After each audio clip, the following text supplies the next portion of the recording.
Então, vamos dar início à sessão de acompanhamento, né, semestral dos resumos enviados pelos alunos do PRH 44.1. Iniciamos com a aluna Emery Moura, que vai apresentar o trabalho intitulado Tratamento de água produzida utilizando tensoativa em microemulsões. É aluna da graduação da Engenharia Química. Pode dar início, Emery. Boa tarde, gente. Boa tarde. Estão vendo minha tela? Ainda não, deve estar carregando. Pronto, está carregando.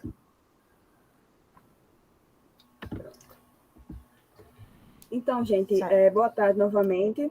Eu sou a Emery Virgínia da Silva Moura e minhas orientadoras são a professora Tereza Neumann e a professora Caterine Carrilho.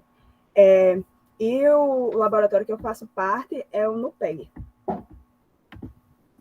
Então, a fim de situar vocês um pouco sobre o assunto, eu vou estar apresentando uma introdução teórica e depois vou apresentar sobre os objetivos do meu trabalho.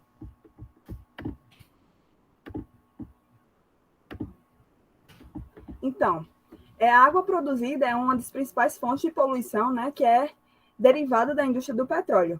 E ela representa uma das maiores preocupações ambientais no momento.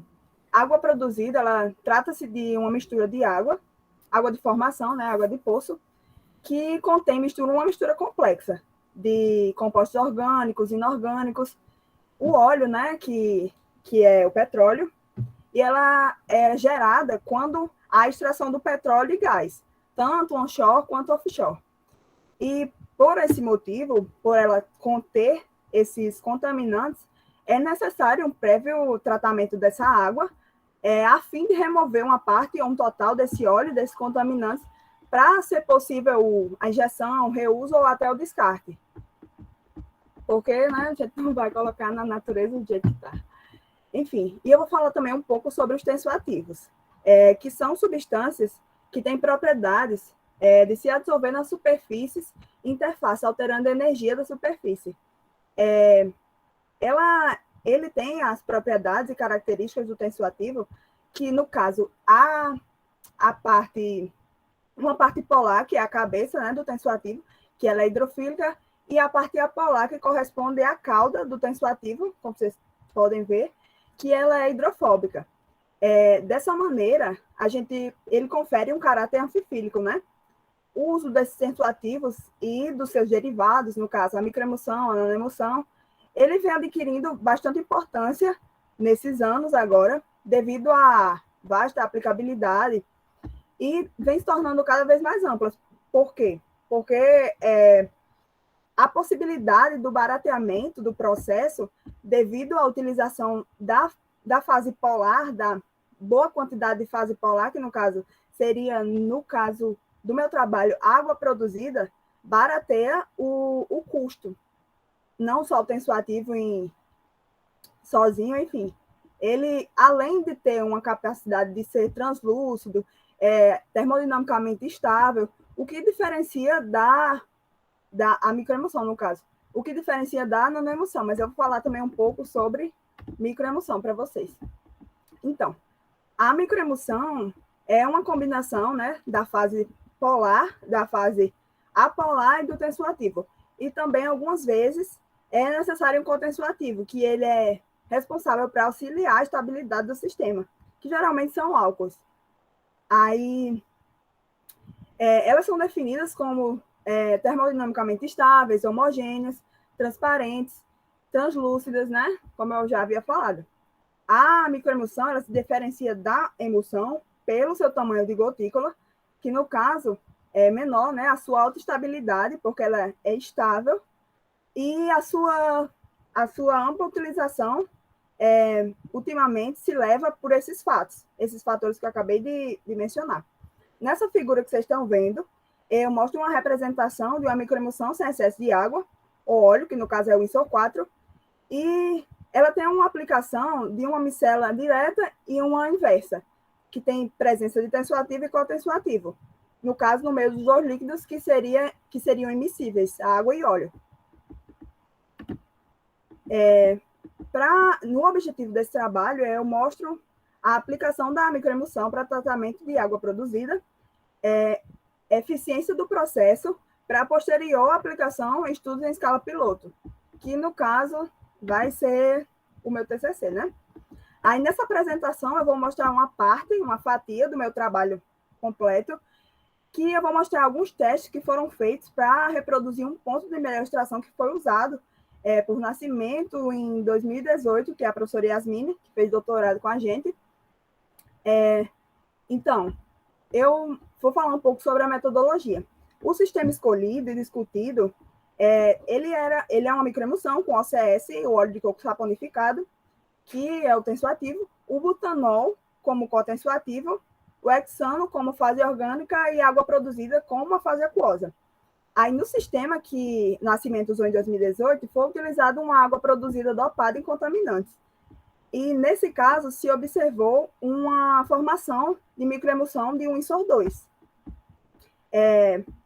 Já que nesse ponto de 1 ISOR 2, ele dava para ver a água que estava visivelmente mais limpa. Então, havia sido extraído o óleo nessa parte.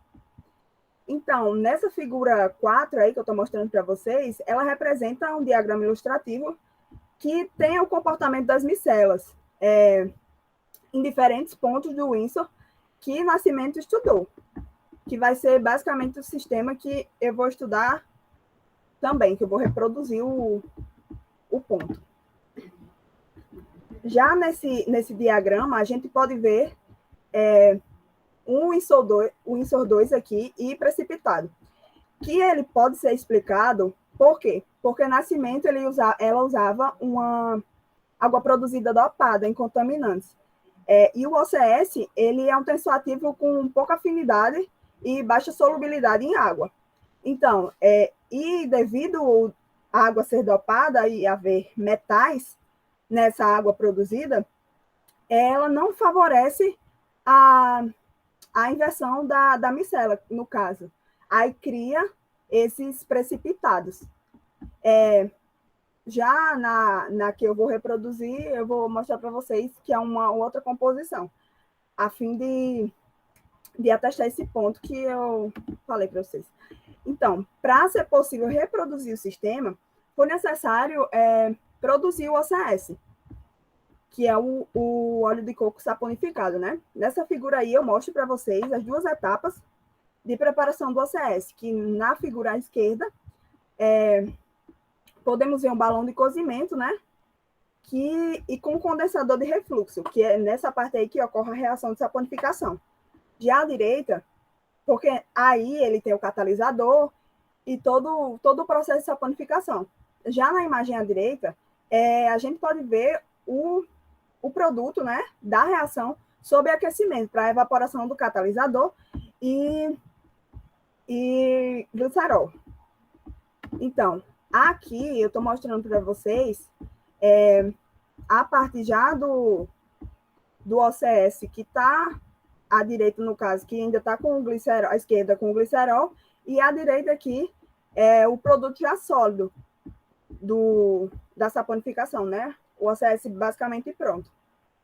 Então, no meu trabalho, a água produzida utilizada foi com 1.510 ppm de NaCl e 150 ppm de óleo bruto, que no caso esse óleo foi fornecido pela Petrobras, lá do Guamaré, e foi a mesma água produzida utilizada no trabalho de Silva em 2020. Também foi utilizado um agitador mecânico durante 10 minutos para melhor solubilização do óleo. Como resultado preliminar, né, foi produzido o ponto de melhor extração do trabalho de Nascimento, utilizando a água produzida citada anteriormente, que foi a de Silva, e notou a formação de um ISOR 2, sem a formação dos sobrenadantes, no caso precipitados. Por quê? Justamente por a água que eu utilizei não ser dopada. E a que Silva utilizou era. Aí, a partir desse estudo, essa sequência de imagens que eu estou mostrando para vocês, nós vimos que em um tempo de 30 minutos, a gente pode concluir que a turbidez inicia na fase aquosa, que no caso ela é proveniente das partículas de OCS que estão suspensas, que vai diminuindo até possibilitar os estudos que a gente fez, né, no caso da extração do óleo. Isso é muito importante, uma vez que esse sistema pode ser operado em uma coluna, que no caso, o tempo é um dos fatores principais, porque assim, a gente está fazendo esse estudo em relação ao tempo, porque a gente não pode fazer a utilização de uma centrífuga, por exemplo, numa coluna, que é em escala piloto. Aí, nesse sentido operacional, a gente precisaria de uma fase aquosa maior, né? Para ser a fase que a gente vai aplicar na coluna, de 1:4. Aí, a que a gente fez foi essa aqui, que foi com 65,25% de CT. Esse ponto que eu estou mostrando para vocês, que foi diferente. Também foi reproduzido no caso assim, que ele teve uma proporção de 5:2 de água, porque esse ponto foi determinado na mesma proporção de cotensoativo, de hexano, de tensoativo, né, que é o OCS, do ponto de Windsor 2, só que com maior quantidade de água, para ser possível a solubilização do OCS, né, como eu falei para vocês que ele é pouco solúvel, e a formação da microemulsão. Aí, nesse gráfico, depois que a gente fez esse estudo, a gente construiu essa curva de calibração com o hexano para ser possível fazer o estudo, a varredura do que tinha sido extraído, porque como vocês viram na imagem, aqui, quero voltar. Desculpa. Nessa imagem, vocês viram que tem uma separação de fases, mas essa parte aqui ainda continha óleo. Então, a gente queria ver o potencial de extração, né, desse sistema. Então, foi feita essa varredura e utilizando o UV, né? Então, assim, o estudo abordado nesse trabalho confirmou a possibilidade da utilização do tensoativo em sistemas microemulsionados para a extração do óleo na água produzida, que, no caso, de acordo com a metodologia utilizada, é possível prever e utilizar em escala piloto em estudos futuros. Obrigada à ANP, ao PRH, à FINEP e às minhas orientadoras por todo o apoio e a todos pela atenção. Muito obrigada, Emery. Alguém tem algum comentário?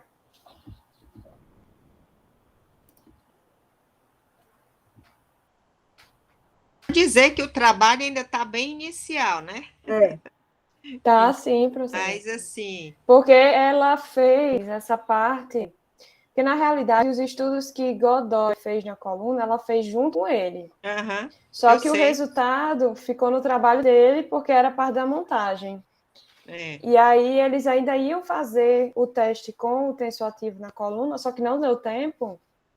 E aí, a gente acabou separando para a Emery ficar com essa parte do tensoativo e Godoy ficar com a parte da montagem da coluna. Mas Emery já está apta a operar a coluna, né, junto com Godoy.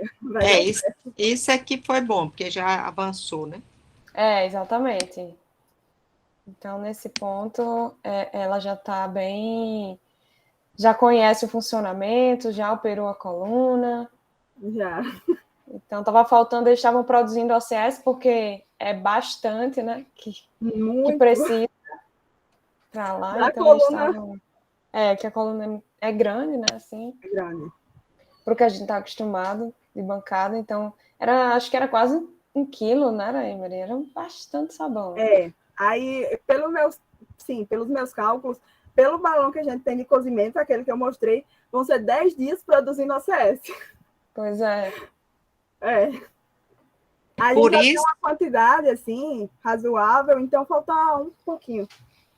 Por isso que é importante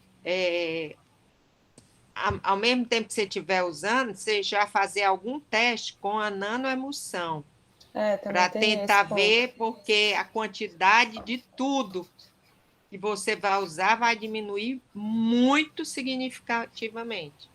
Então, por mais que com microemulsão seja um trabalho também novo, eu, em laboratório, eu já faria os primeiros testes em nanoemulsão para ver, porque dependendo, você vai evitar fazer esse horror de quilo aí de Porque a ideia era exatamente OCS. essa. Era a Emery ficar com nanoemulsão e Godoy ficar com a micro.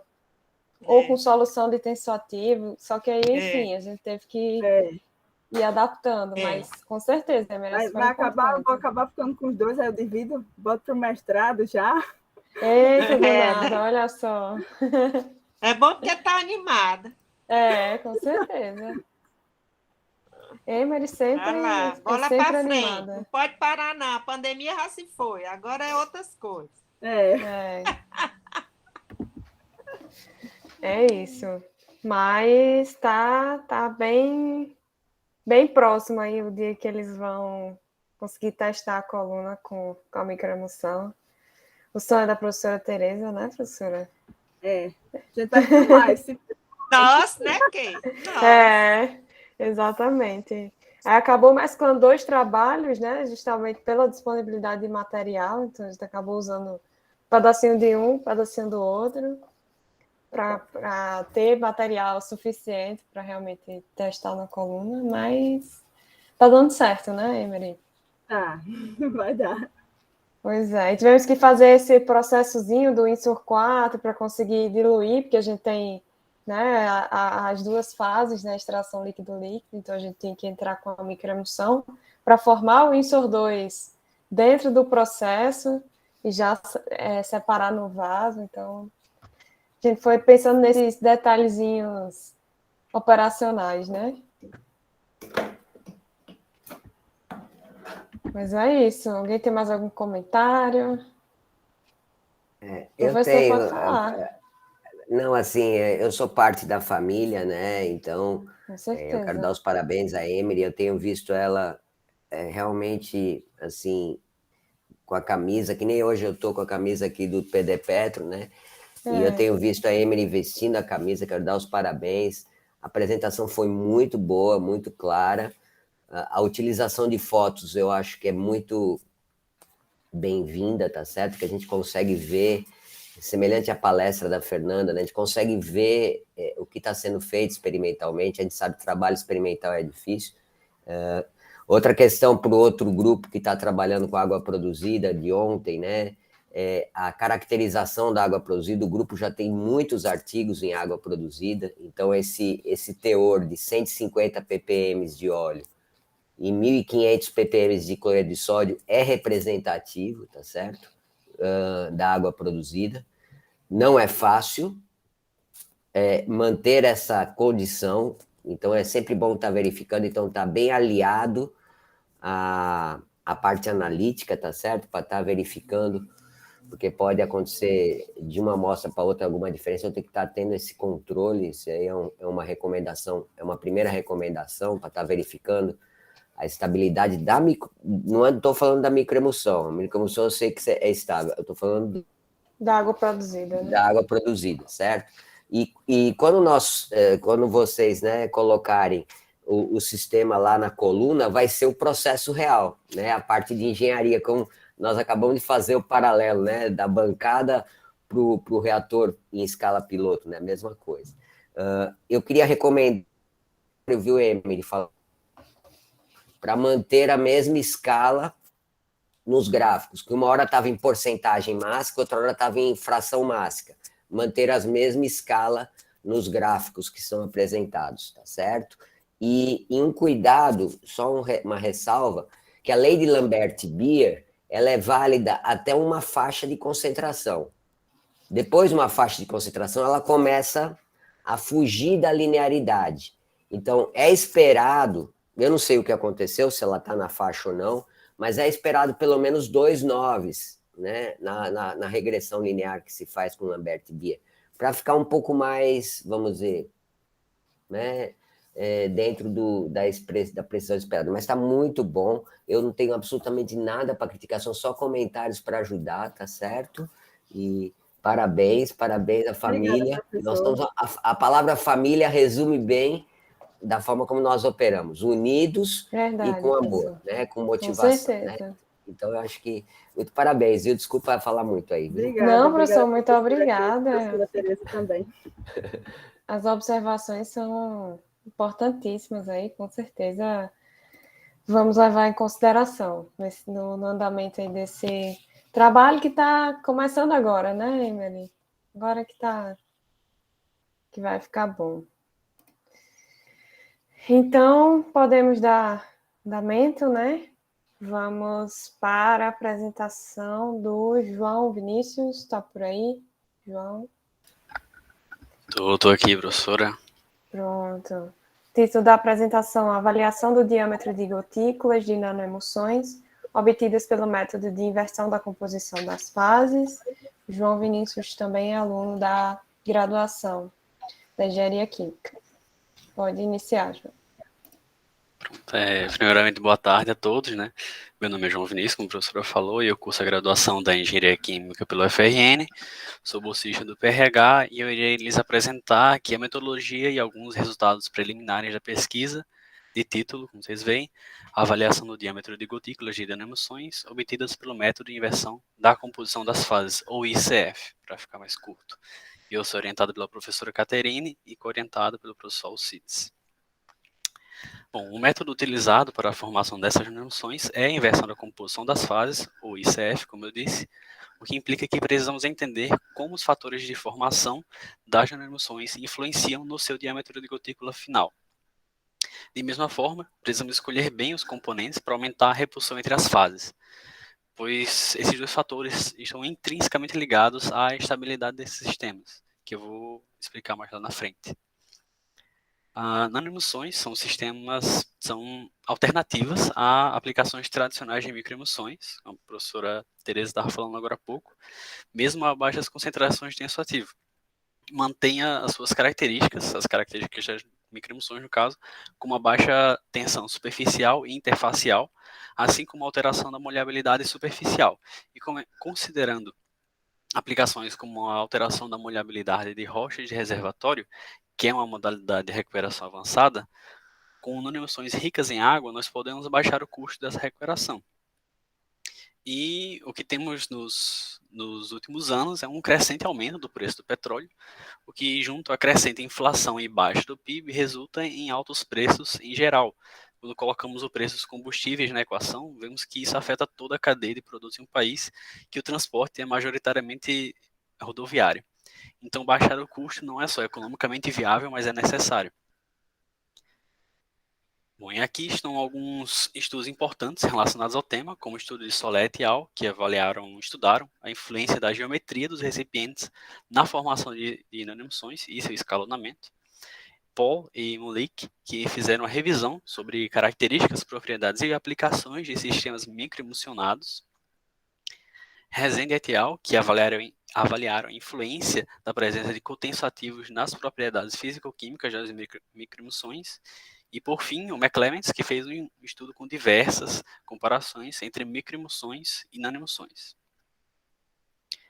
Bom, começando a metodologia, nós decidimos criar um gradiente de toxilação com tensoativos não iônicos para avaliarmos a influência do BHL, sendo 11,5 para o ALI6, 13,9 para o ALI10 e 16,9 para o ALI23. ALI é a abreviação para álcool laureto oxilado e BHL é balanço hidrofílico lipofílico, que é uma relação matemática para a afinidade dos tensoativos à fase polar e apolar. Menor BHL é mais lipofílico e maior BHL é mais hidrofílico. Nos diagramas, nós temos os componentes das microemulsões e das nanoemulsões também, claro. E, além disso, temos a representação das regiões monofásica e multifásica.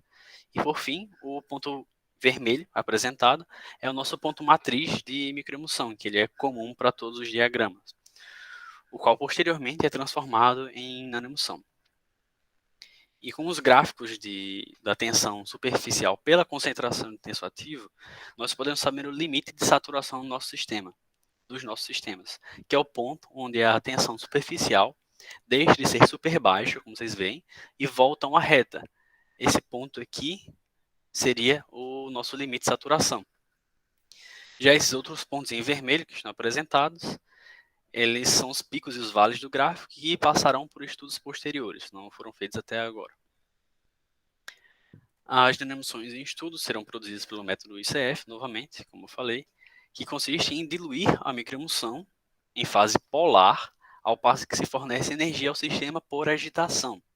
E o estudo de ponto ótimo ele será realizado variando justamente esses pontos, onde o RPM é o fornecimento de energia ao sistema, a vazão da água é a base do método ICF, e a concentração final de tensoativo ela se encontra na região multifásica, que está próximo da água pura, 2 a 5% de tensoativo. E aqui que encontraremos um dos fatores da estabilidade, que é o diâmetro de micela, pois ao minimizar o diâmetro de micela, nós também minimizamos um fator de instabilidade chamado cremeação, que simplificando, é a movimentação das micelas, que estão dispersas no sistema, à superfície do fluido, sem a destruição dessas micelas. É como se fosse uma sedimentação, só que ao contrário. E aqui nós podemos observar os diagramas obtidos, os quais eu condensei em um só diagrama e fiz uma diferenciação por cor para facilitar a visualização e comparação. E é possível notar que o ALICE 6 ele apresenta uma ampla região de microemulsão, porém com deficiência na região de alta concentração de água, devido justamente ao seu baixo BHL. O ALICE 23 ele apresentou pouca área de microemulsão, foi o que mais limitou nossa escolha da microemulsão matriz, e sua maior região de monofásica é próxima à área de alta concentração de água. E esse comportamento ele pode ser explicado devido ao seu alto BHL, sendo pouco solúvel em querosene e butanol também. Já o ALI10 ele apresenta uma vasta área de microemulsão, sem deficiências próximas aos vértices. E aqui ocorreu uma limitação, pois se vocês olharem bem nesse próximo gráfico, no canto inferior esquerdo, aqueles 2 pontos roxos, eles estão logo acima da transição da fase do ALI10. Esses são justamente os pontos de nanoemulsão que estamos utilizando.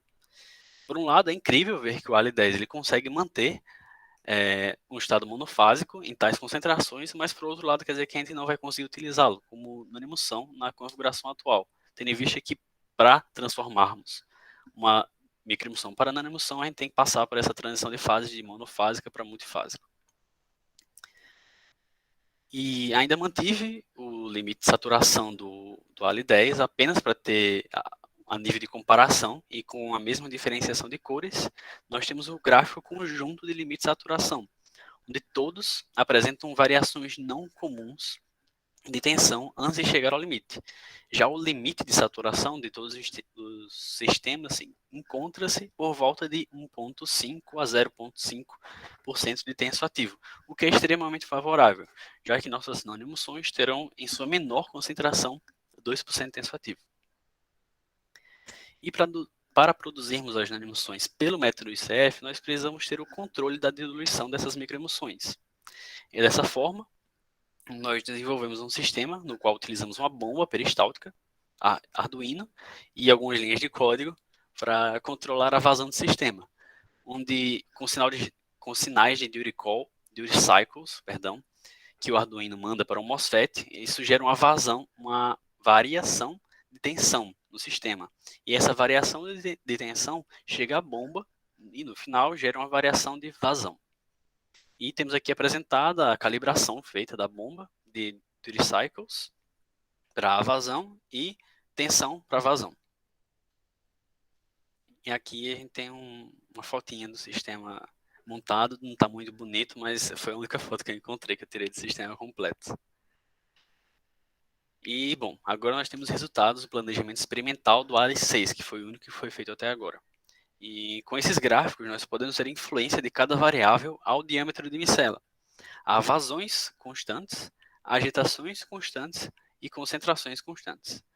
E ao analisar os gráficos, logo é possível identificar que a variável que mais influencia no sistema é a concentração final do tensoativo, fazendo os outros gráficos anteriores de agitação e vazão constantes parecerem idênticos.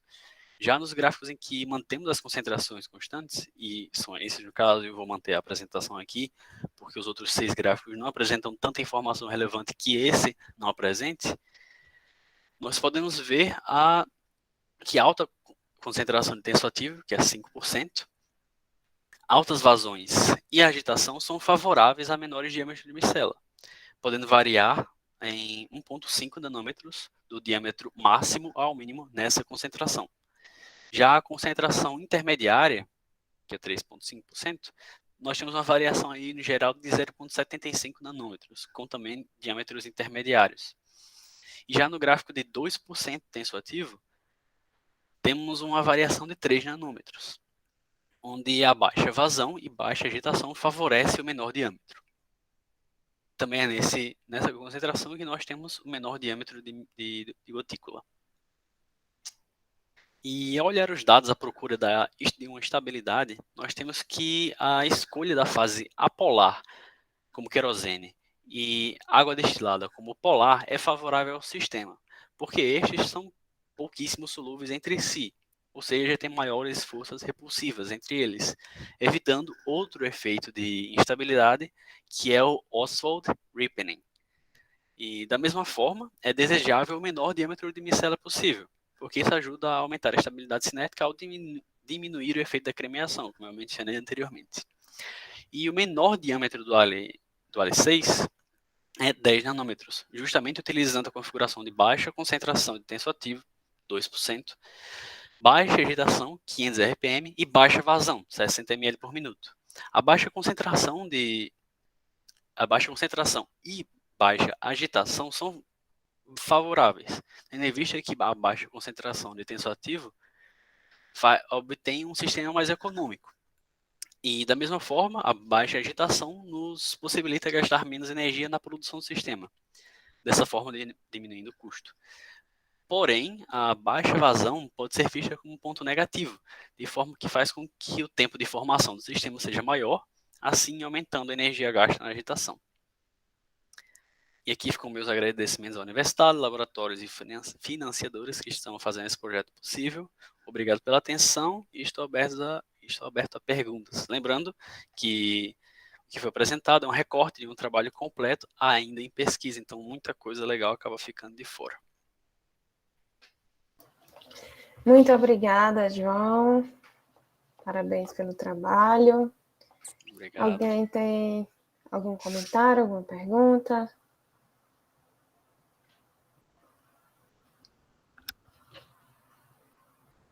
Professor Oswaldo, quer comentar alguma coisa? Eu achava legal, né, pessoal que trabalha mais direto. Eu tenho uns comentários, mas estou muito feliz pelo trabalho. Esperar se alguém quer falar antes, professor Afonso, não sei, quem mais, por causa da área, né? Professor Afonso, professora Tereza. Exato, né? É mais direto, mas eu posso comentar. O trabalho está muito bom, João. E, assim, obrigado. Na apresentação, lógico, para a gente que trabalha na área fica mais claro, mas quando você for apresentar para um público mais que não conhece, era bom você definir melhor, principalmente quando você passou para o lado dos gráficos de isorresposta e tal, porque ficou muito, ninguém sabe, eu mesmo fiquei tentando ver o que era que você estava querendo mostrar, o verde, que representava o quê, e eu mesmo não estava vendo, entendeu? Mas, assim, a gente vê que você tem resultados e não é surpreendente que os 3,5%, 5% seja o melhor resultado, porque quando você dilui para nanoemulsão, você vai diminuir ainda mais essa concentração. Então, o resultado é bem interessante. Uhum. Obrigado, professor. Pronto, eu queria só comentar, agradecer a professora Tereza, que ela tem condição de entrar mais a fundo no assunto, eu também tenho estudado um pouco o assunto, naquele gráfico que você mostrou, não só uma vez, 2 vezes, que depois que passa a saturação, você tem uma oscilação, não é verdade? Isso. Isso é interessante explicar sob o ponto de vista, como foi falado na primeira palestra lá do professor Fred, né? Porque aqui, pelo que eu estou entendendo, né, você tem a tensão, essa é a tensão superficial, né? Isso. Superficial. Isso. E a partir de uma dada concentração de tensoativo, o sistema passa a ficar bifásico. Então, isso causa uma turbulência na medida da tensão superficial, certo? Então, isso tem que ser levado em conta. Então, você vai ter essa dispersão, vamos dizer assim. Essa é a minha visão. Eu não sei se eu estou correto, né? O senhor está falando sobre essas variações que a gente tem a altas concentrações, é isso? Exatamente, Isso, porque João. aqui você deixa de ter um sistema monofásico, você tem um sistema bifásico. Estou entendendo. Entendeu? Isso Fica bifásico, João? Fica? Assim, é porque eu tenho que olhar aqui no diagrama para ver se essa concentração já seria mudando para bifásico. Mas com agitação, é porque isso aqui a gente faz diluindo e agitando ao mesmo tempo. Ele não fica bifásico, É isso, Aí, que eu acho que não é bifásico. Ele não fica visualmente bifásico. Turvo. Mas ele fica turvo. Ele não fica visualmente bifásico, e talvez até em algumas condições não fica visualmente, como é que fala? Turvo. Mas a propriedade de tensão superficial consegue verificar essa heterogeneidade. Exatamente. E é uma forma de identificar o ponto, né? Como a gente faz, né? O ponto de concentração micelar crítica, aquelas coisas que a gente faz de separação de fases, né? Então, era só essa observação. E outra coisa que você explicou muito bem com BHL e com grau de etoxilação, que à medida que você aumenta o grau de etoxilação, você também vai aumentar a miscibilidade com a água, certo? É esperado isso. Isso é termodinâmica, é esperado, tá certo? Então, e você fez essa comparação com o BHL, ficou muito bom, gostei muito. E eu fiquei muito impressionado, João, de ver que você já desenvolveu tanto experimento, né, professora Catarina? Então, de parabéns à equipe, tá? De nesse período aí já terem chegado em tantas, até Arduino e tudo mais. Então, tá de parabéns, continua firme aí. Parabéns mesmo, muito obrigado. Viu? Obrigada, professor. Em relação a essas variações da tensão, professor, eu investigando, eu pensei em utilizar condutivimetria também para ter mais um fator para verificar se era alguma alteração na orientação das micelas, mas eu pensei que para esse caso não seria viável porque a gente está tendo alterações até a baixíssimas concentrações de óleo, porque a gente já começa com 5% de óleo apenas, aí daí é só mais diluído, né? Aí eu pensei também em utilizar turbidimetria e viscosidade para verificar se o formato das micelas estão mudando, se estão esféricas, cilíndricas. Possibilidades que a gente viu que poderia ser por uma mudança da conformação das micelas. Exatamente. O que você pode fazer, foi o que a professora Tereza falou, tentar identificar nesse gráfico que você está mostrando, né, em que posição você está naquele diagrama que você tem as várias regiões de Windsor, né? Para a gente saber onde você está em cada ponto desse, por exemplo, ao longo da concentração, para saber se a gente passou ou não alguma região mudança. multifásica. É interessante, porque aí você é que nem o Google Maps, né? Você se orienta, né, professor? Se orienta. E sempre tomar cuidado em não ligar os pontos, né? Porque aqui, dessa forma discreta, está muito mais correto. Quando você liga os pontos aqui nessa condição, a gente não sabe dizer o que está, mas dessa forma está muito bom. Mas ficou ótimo os experimentos, muito bom, viu? Tá bom, obrigado. Vou encerrar aqui a apresentação. Tá certo, João. Muito obrigada. Muito obrigada, professor Oswaldo, professora Tereza. Então, vamos dar continuidade com a apresentação do Anthony. Anthony está por aí?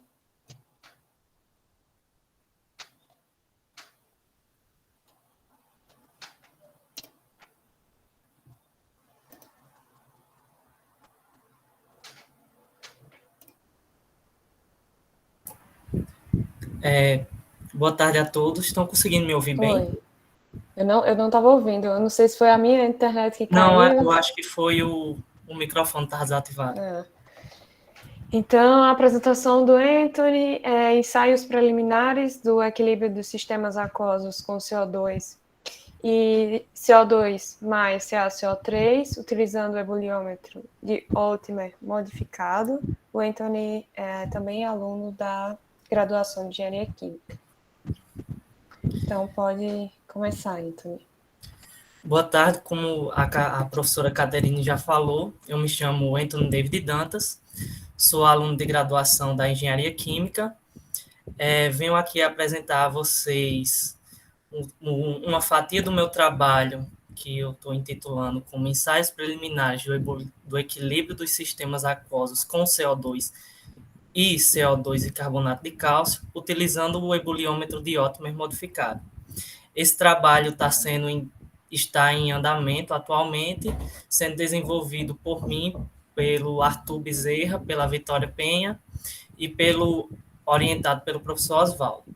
O laboratório de pesquisa que a gente faz os experimentos é o Laboratório de Fotoquímica e Equilíbrio de Fases, o FOTEC, localizado no PEG 2, faz parte do Departamento de Engenharia Química. Aqui está meu e-mail para contato. Então, aqui vamos falar sobre uma breve introdução. O interesse da indústria de petróleo neste trabalho visa principalmente o processo de regeneração do MEG, que é onde ocorre na fase líquida precipitações de sais presentes, como carbonato de cálcio e cloreto de sódio.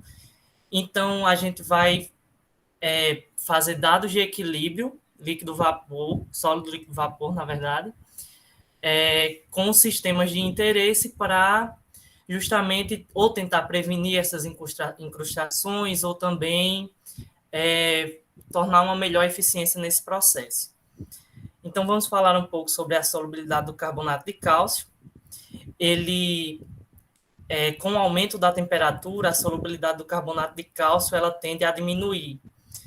E com o aumento da pressão parcial de CO2, ela tende a aumentar, porque o CO2 ele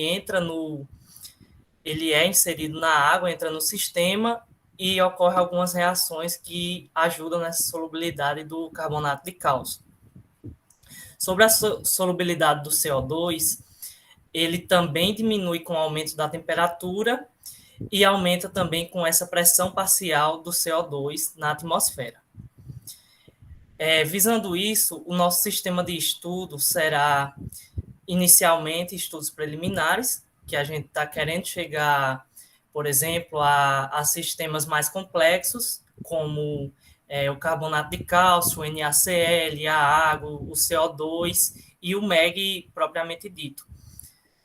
Mas, para isso, a gente precisa partir de experimentos preliminares, que serão esses, o CO2 e água, e o CO2, água e o carbonato de cálcio. Só dar uma ocultada aqui. Então, partindo para a metodologia, nós queremos adquirir dados de equilíbrio com ebuliômetro de Oltmer modificado.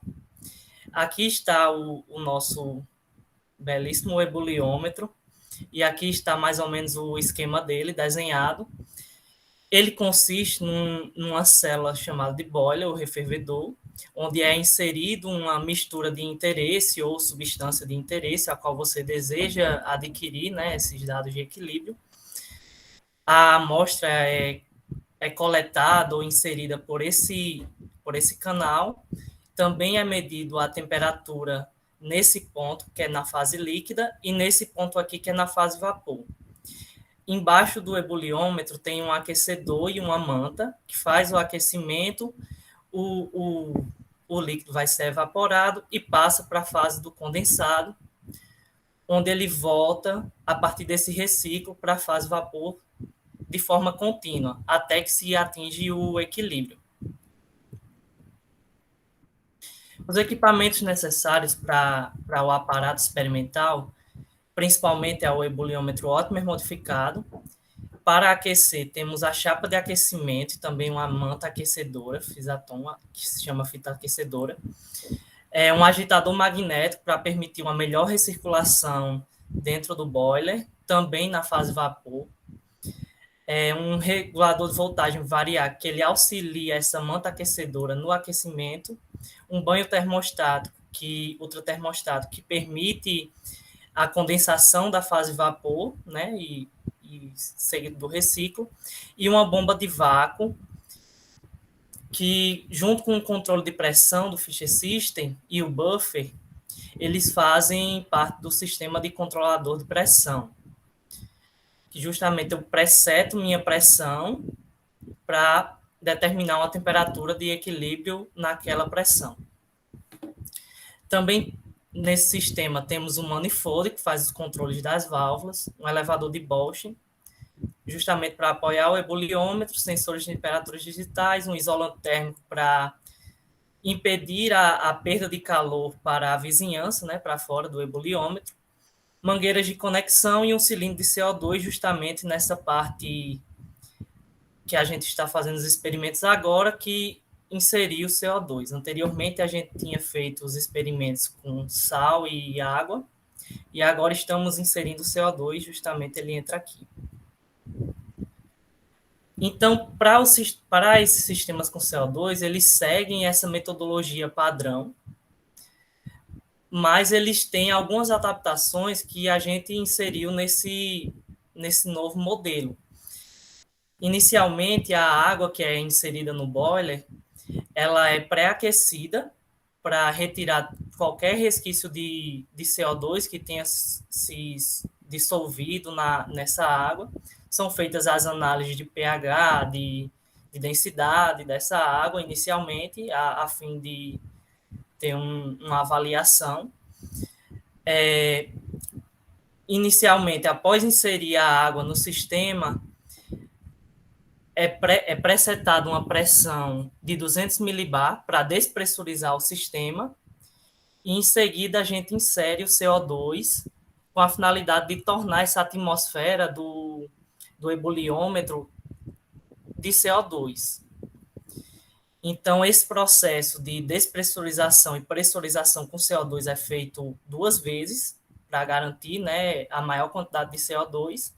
Além disso, também é adicionado no decorrer do experimento uma vazão mínima de CO2 para que a bomba ela não ejete o CO2 na hora que ela esteja controlando a pressão, já que é uma bomba de vácuo. Também, no final do experimento, as amostras são retiradas com banho de gelo, justamente para evitar essa saída do CO2 da minha amostra. São tampadas em frascos, bem guardadinhas, e feitas as análises de densidade, de pH, entre outros.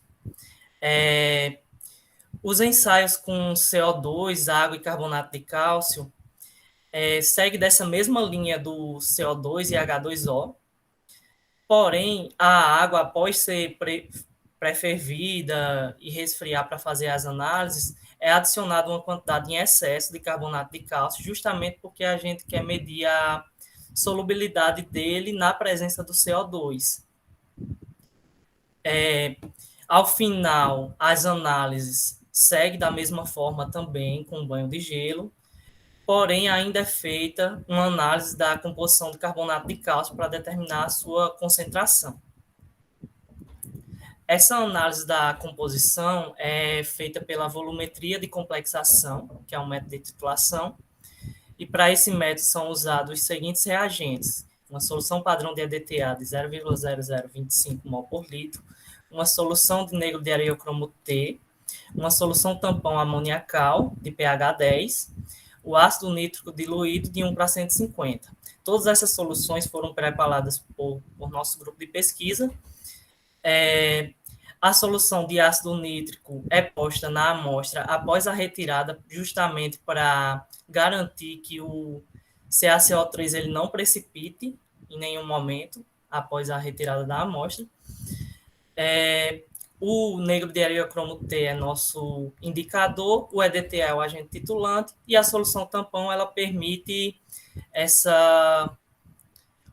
que o pH inicial da titulação comece em 10.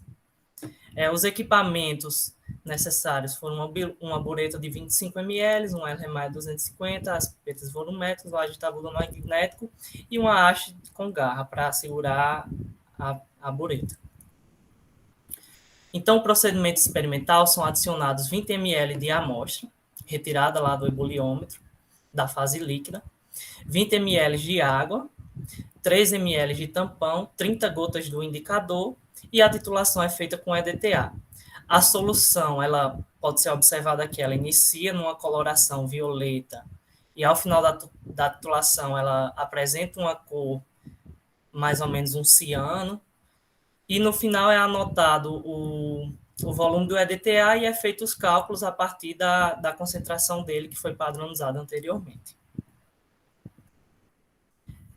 Então, a partir desses experimentos, a gente conseguiu uns dados iniciais preliminares. Aqui está para o sistema de água e CO2. Esses experimentos eles foram feitos em duplicatas. A primeira e a terceira linha correspondem a uma primeira batelada de experimentos. São efetuados em 2 ebuliômetros, um do lado do outro, né? Então, a gente pode observar aqui, sim, a segunda batelada foi feita, mostrada aqui na segunda e na quarta linha.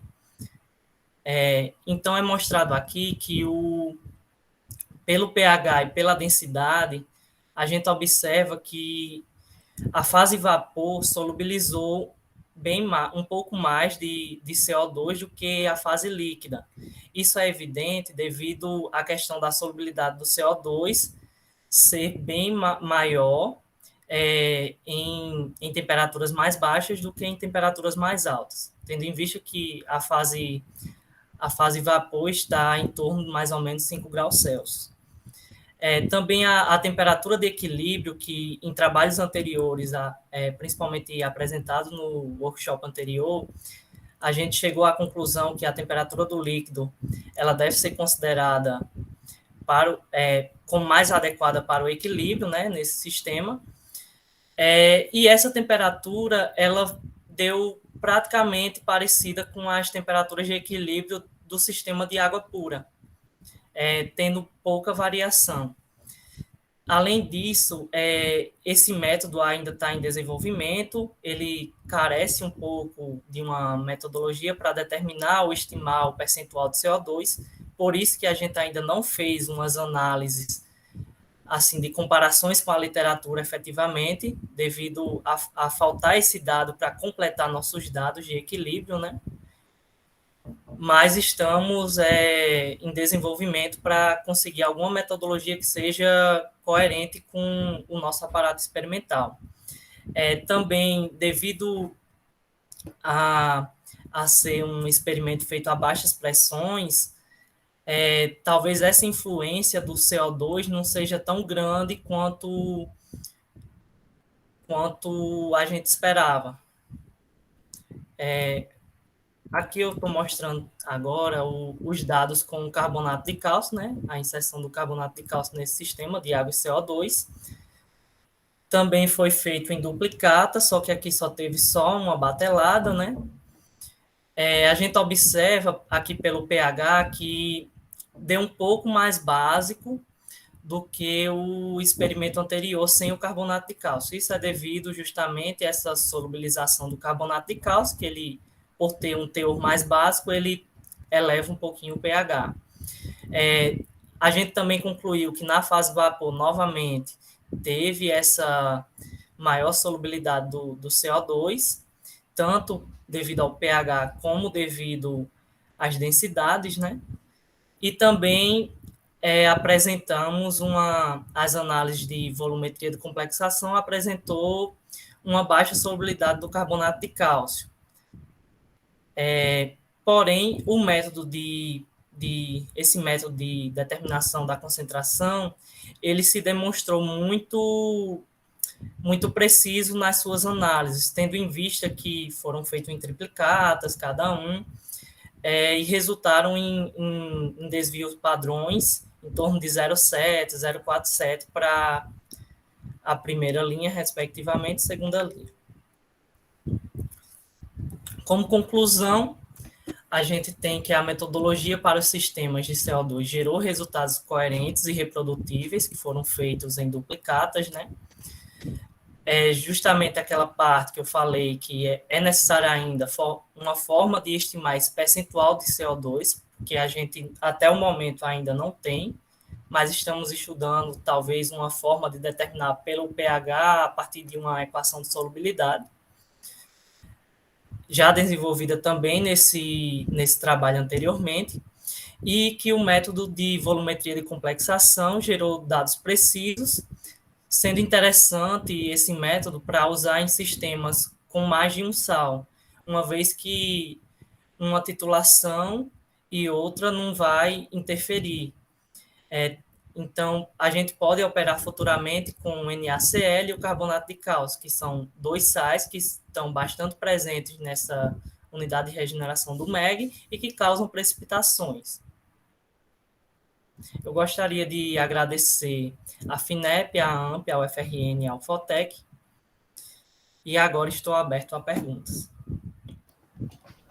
Muito obrigada, Anthony. Parabéns pelo trabalho. Sei que foi difícil aí obter esses dados. Você vem na luta de montar esse abuliômetro, de operar da melhor forma possível, de encontrar metodologias de análise.